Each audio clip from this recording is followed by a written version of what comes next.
Shalom, puji Tuhan Bapak Ibu Saudaraku yang dikasihi di dalam Tuhan kita Yesus Kristus. Syukur kepada Tuhan karena telah menolong kita semua untuk tetap setia belajar, mencintai firman Tuhan, merenungkan firman bersama-sama melalui Bible Study Online CK7 yang menuntun kita semakin mengerti kehendak Tuhan. Nah, hari ini kita akan belajar dari kitab Mazmur pasal yang ke-30 tentang nyanyian syukur karena selamat dari bahaya. Sekali lagi, perikopnya adalah nyanyian syukur karena selamat dari bahaya. Mazmur ini adalah mazmur nyanyian yang dipakai untuk ibadah pentahbisan bait suci pada masa Daud. Dan kemudian lanjutkan dengan pada masa Salomo. Ya. Jadi Bapak Islam Tuhan, pujian yang luar biasa ini menjadi suatu yang begitu semarak, begitu luar biasa dilantunkan kepada Tuhan dengan penuh sukacita. Karena Tuhan yang terus menyertai umatnya. Nah, sebelum kita membaca dan merenungkan bersama-sama bagian pasal 30 ini, mari kita angkat hati kita di hadapan Tuhan. Kita mau sembah Dia dalam kekudusan. Terima kasih. Terima kasih.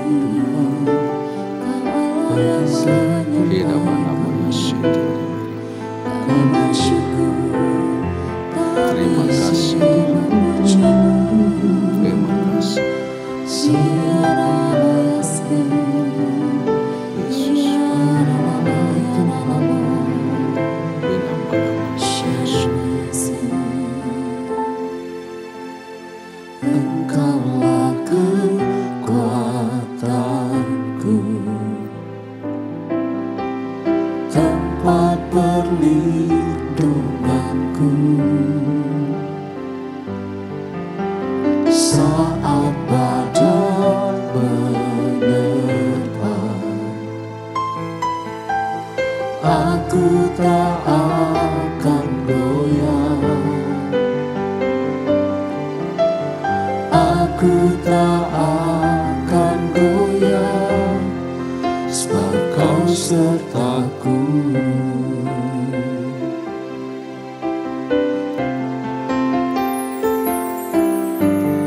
Engkaulah kekuatanku,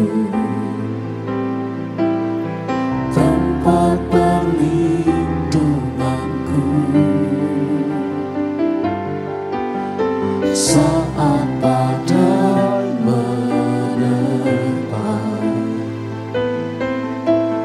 aku tak akan goyah. Aku tak akan goyah, sebab Kau sertaku.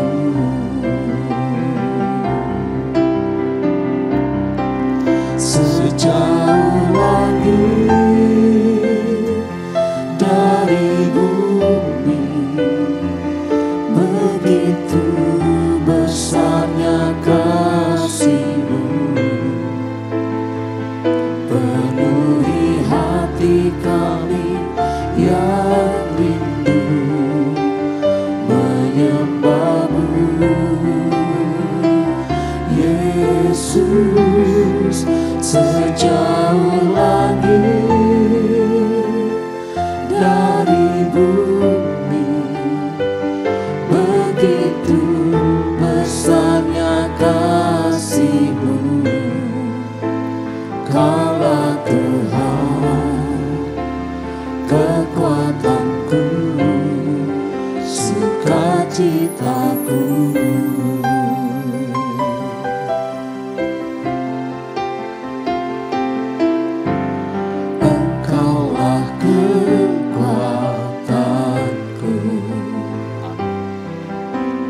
Tempat perlindunganku,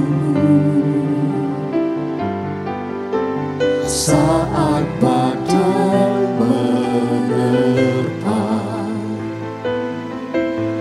Aku tak akan goyah,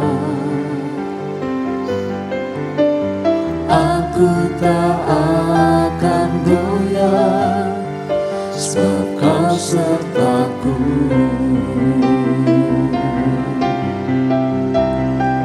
Sejauh langit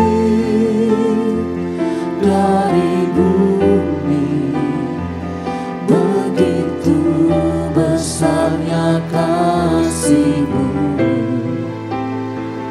Penuhi hati kami yang rindu menyembah-Mu, Yesus. Sejauh langit dari bumi, begitu besarnya kasih-Mu.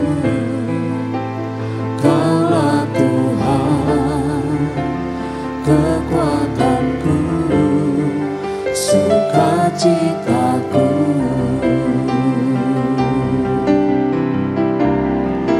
Sejauh langit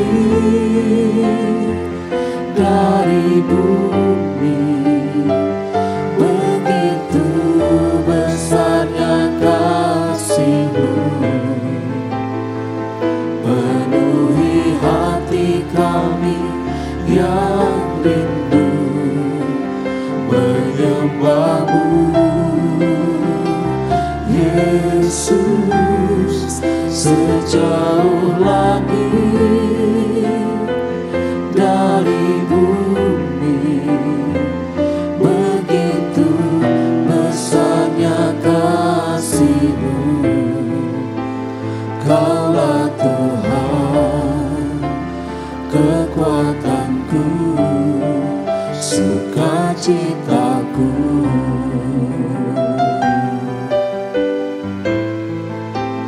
Kaulah Tuhan, kekuatanku, sukacitaku.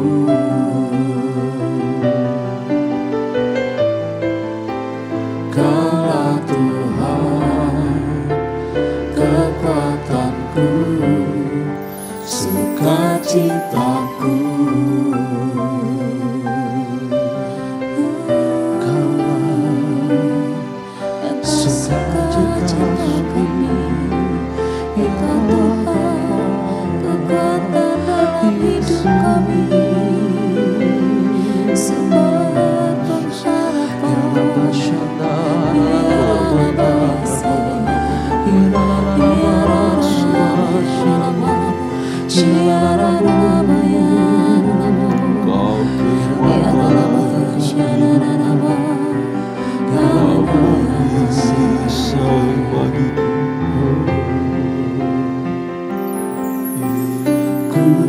Bersyukur padamu,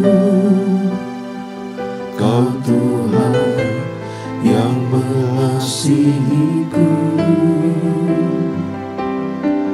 Kaulah jaminan hidupku, hati-Mu ada bagiku. Ku bersyukur padamu, Kau Tuhan yang mengasihiku. Kau jadikan hidup ini lebih indah dan lebih berharga.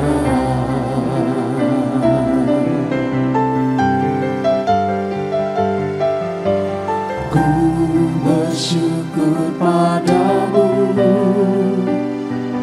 Kau Tuhan yang mengasihiku. Kaulah jaminan hidupku, hati-Mu ada bagiku. Ku bersyukur takut padamu. Kau Tuhan yang mengasihiku. Kau jadikan hidup ini lebih indah dan lebih berharga.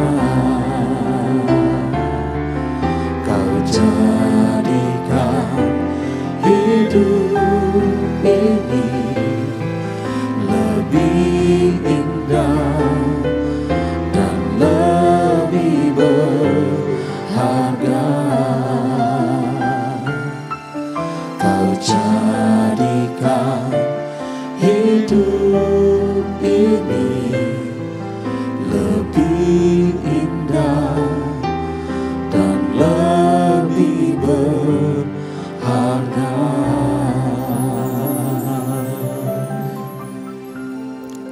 Terima kasih Tuhan untuk karya-Mu, untuk perbuatan tangan-Mu dalam seluruh kehidupan kami.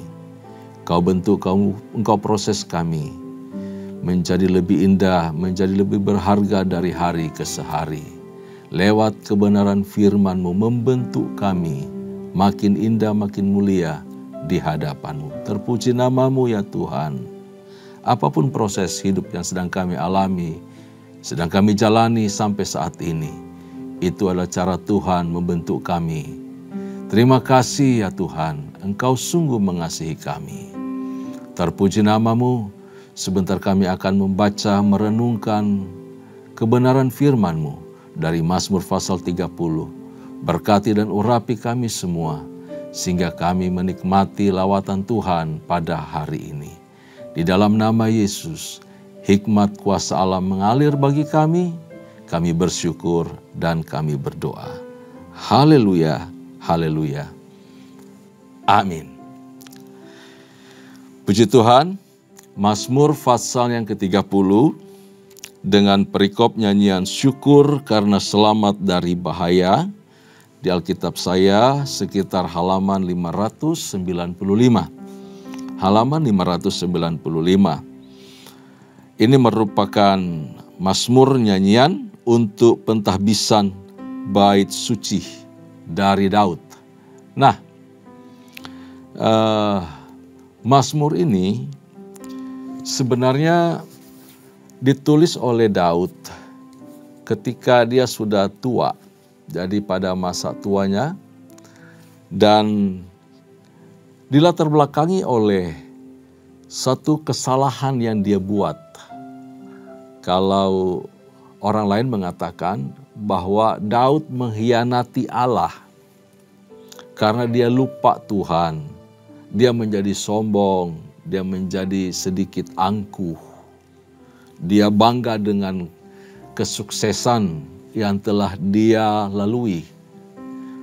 Walaupun awal-awalnya dia sempat diburu, dia mau dibunuh, dikejar-kejar, lalu ada kesalahan fatal setelah dia menjadi raja yang diperbuatnya, yang merusak kehidupan keluarganya. Namun Tuhan kembali pulihkan dia di dalam kejayaannya. Dan proses peralihan dari dirinya sebagai Raja Israel, lalu kemudian dilanjutkan kepada Salomo anaknya. Sebelumnya ada peristiwa di mana dia dikatakan mengkhianati Tuhan karena kebanggaan diri terlalu berlebihan. Seperti itu, di mana dia menghitung seluruh penduduk, seluruh pasukannya. Dan kemudian Allah beracara, Allah menghukum dia. Kepada Yoab dia berkata, hitunglah penduduk umat Israel dari Berseba sampai ke atas, sampai ke Dan. Namun kemudian Tuhan menghukum Daud. Dan Israel, bukan cuma Daud ya dihukum, tapi seluruh Israel. Karena itu Mazmur ini jadi. Dan kemudian Bapak Salam Tuhan dinyanyikan. Diajak juga umat Allah untuk menyanyi bersama-sama. Bahwa Tuhan yang menghukum, Tuhan juga yang memulihkan. Dia yang menghajar kita, tapi dia juga yang membebat membasuh luka-luka tersebut oleh karena kasih-Nya. Baik, Bapak Islam Tuhan, kita baca dulu ayat pertama atau ayat kedua, ya, ketiga dan sampai ayat yang ke-8. Itu dulu yang kita baca. Saya pandu kita semua untuk membaca bagian ini lebih dahulu ya. Demikian firman Tuhan, aku akan memuji Engkau ya Tuhan, sebab Engkau telah menarik aku ke atas dan tidak memberi musuh-musuhku bersukacita atas aku. Tuhan Allahku, kepadamu aku berteriak minta tolong, dan Engkau telah menyembuhkan aku. Tuhan, Engkau mengangkat aku dari dunia orang mati, Engkau menghidupkan aku di antara mereka yang turun ke liang kubur. Nyanyikanlah mazmur bagi Tuhan, hai orang-orang yang dikasihinya, dan persembahkanlah syukur kepada namanya yang kudus. Sebab sesaat saja ia murka, tetapi seumur hidup ia murah hati. Sepanjang malam ada tangisan, menjelang pagi terdengar sorak-sorai. Dalam kesenanganku aku berkata, aku takkan goyah untuk selama-lamanya. Tuhan, oleh karena Engkau berkenan, Engkau telah menempatkan aku di atas gunung yang kokoh. Ketika Engkau menyembunyikan wajah-Mu, aku terkejut. Sampai di situ dulu. Nah, apakah Bapak Ibu pernah mengalami saat berada di tengah kengerian maut? Atau bergumul dengan penyakit yang tiada kunjung sembuh? Ataupun berada di tengah bencana, kecelakaan yang mengancam hidup atau ancaman maut? Saat seperti itu, saya percaya Anda hanya bisa berteriak tanpa daya. Anda juga mungkin kaget, terkejut. Apa yang terjadi? Mengapa? Gitu. Ada yang belum sempat berpikir, udah langsung mengalami kengerian yang begitu luar biasa. Anda bisa berteriak tanpa daya. Atau spontan, berteriak, Yesus tolong aku. Dan meminta kalau masih sempat berdoa, ataupun memang bergumul di dalam doa. Berseru kepada Tuhan, memohon kemurahan hati Tuhan. Tuhan tolong sembuhkan, Tuhan tolong selamatkan nyawaku. Namun, bagaimana perasaan Anda? Sebaliknya, lewat proses yang panjang itu, di tengah pergumulan, di tengah kondisi nyawa sedang terancam, doa Anda didengar Tuhan. Tuhan bekerja, Tuhan melawat.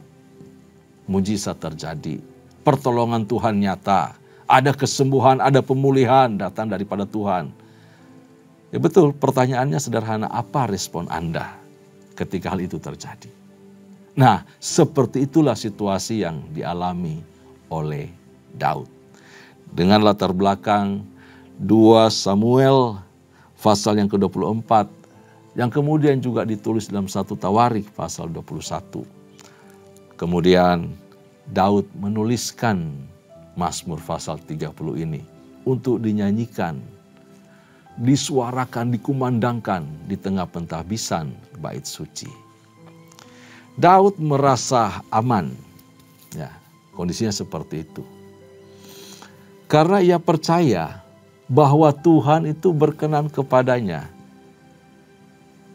Tuhan itu memberi kepercayaan begitu besar kepada Daud. Membuat dia jaya, membuat negerinya aman, tentram. Namun, kembali ke pribadi Daud. Rupa-rupanya dia menjadi sombong.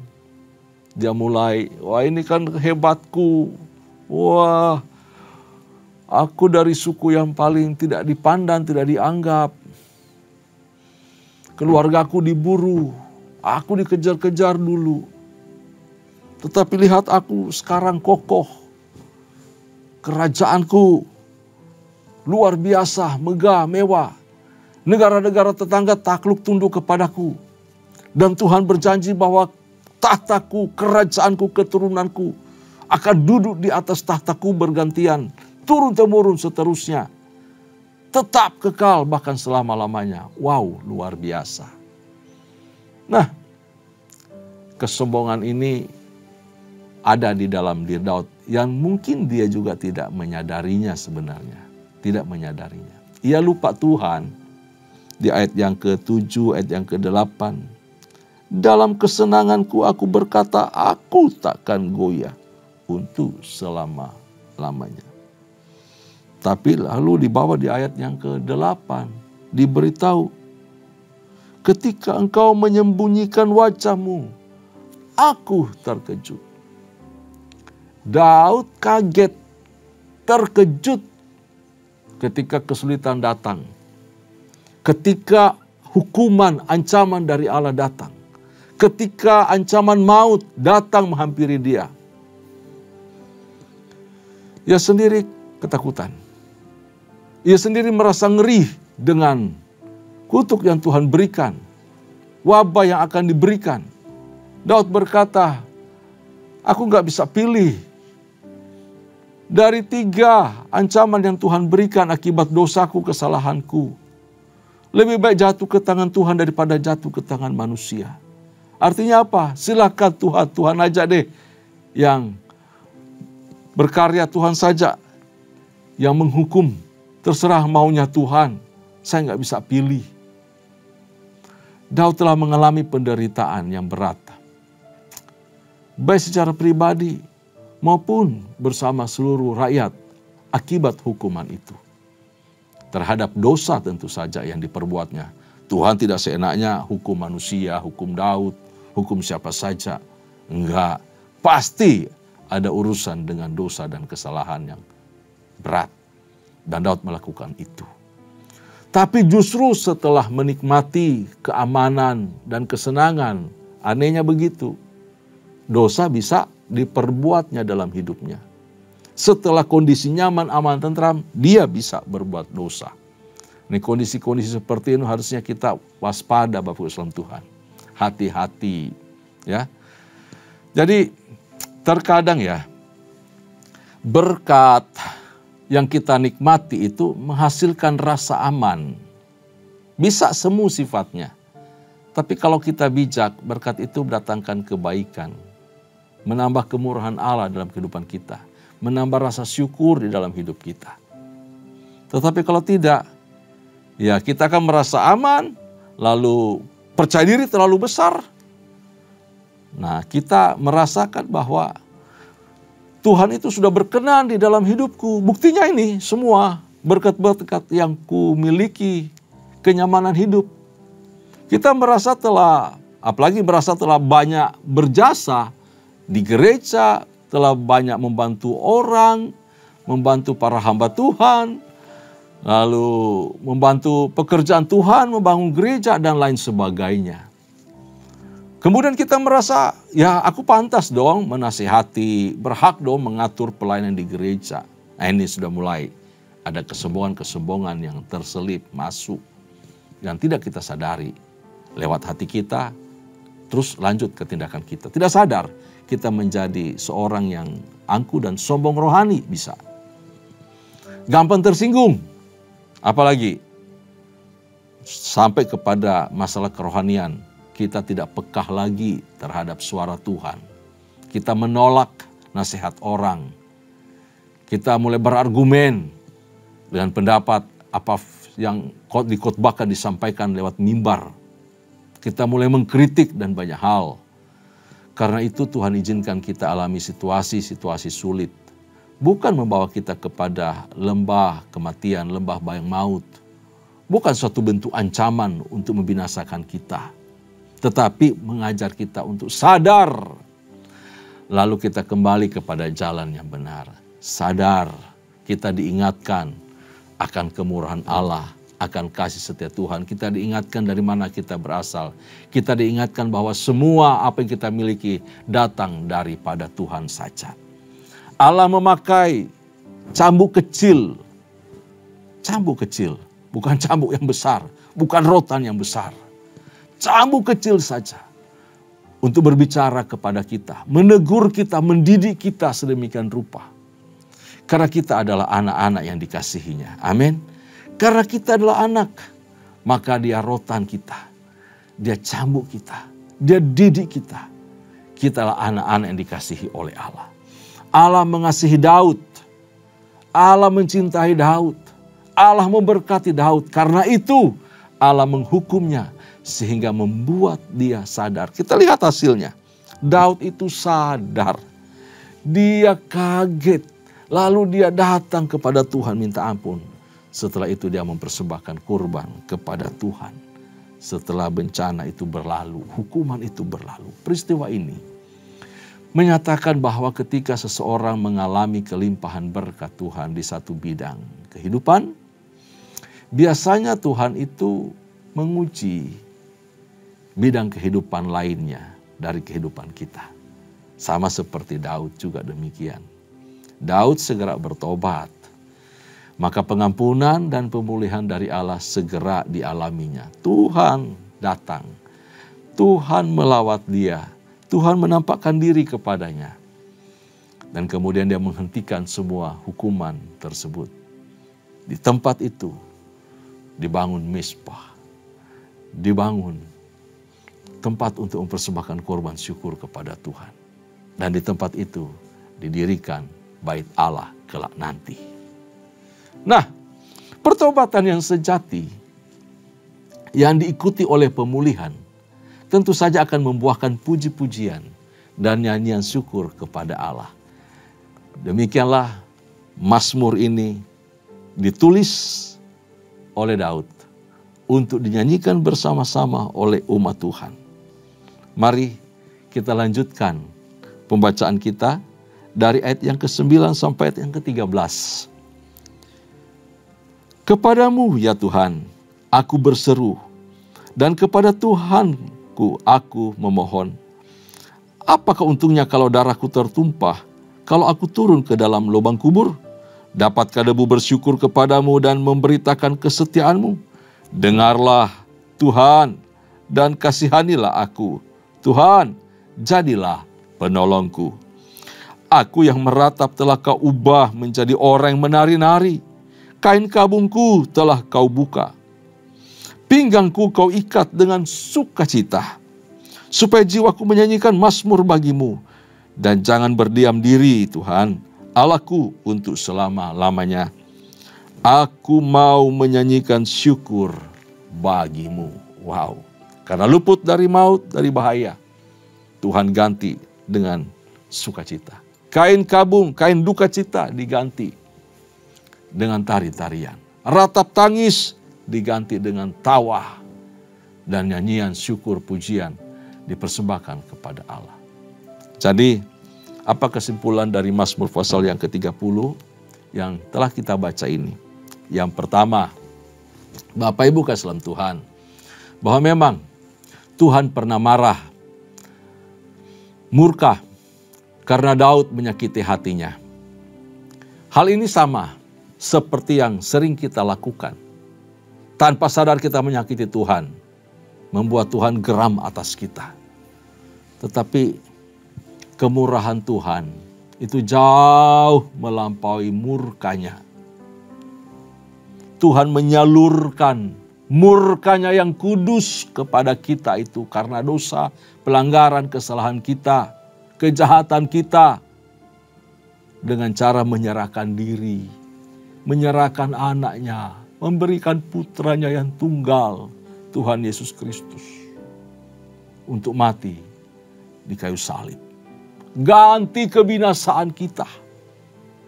Itu satu tindakan Allah yang luar biasa. Karena kasih-Nya, karena cintanya yang begitu besar kepada kita. Ini perbuatan yang luar biasa dari Tuhan. Di ayat yang ke-6 diberitahu demikian. Sebab sesaat saja ia murka, tetapi seumur hidup ia murah hati. Sepanjang malam ada tangisan, menjelang pagi terdengar sorak-sorai. Orang-orang kita semua, saya dan saudara, ada di dalam kebinasaan yang kekal seharusnya.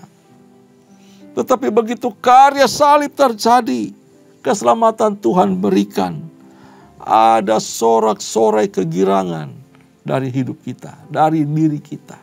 Ucapan syukur, pengagungan kepada Allah yang begitu besar kasih setianya terhadap kita. Luar biasa, Bapak Ibu salam Tuhan. Yang kedua, kesimpulan yang kedua dari apa yang telah kita baca pada hari ini, bahwa kita semua adalah orang-orang yang pernah mengalami kengerian maut dalam lumpur dosa itu. Tuhan mau kita sadar. Tuhan mau kita ingat akan hal itu. Setiap kali kita memandang salib Kristus, kita harus yang memperhatikan, seharusnya aku yang ada di sana.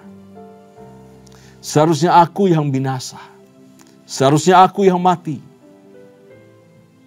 Tetapi kasih karuniamu yang besar itu membuat aku hidup sampai sekarang. Dulu aku seteru, namun sekarang aku telah diperdamaikan oleh Allah. Kita nggak boleh sombong dengan apa yang kita miliki, dengan kondisi kita saat ini. Kita tidak boleh merasa puas diri, nyaman dengan keselamatan yang telah Tuhan berikan kepada kita. Saya ajak kita mengingat kengerian hidup yang pernah kita alami, kondisi sulit yang telah kita alami, namun Tuhan luputkan kita, bawa kita, selamatkan kita, pulihkan kita, bangkitkan kita.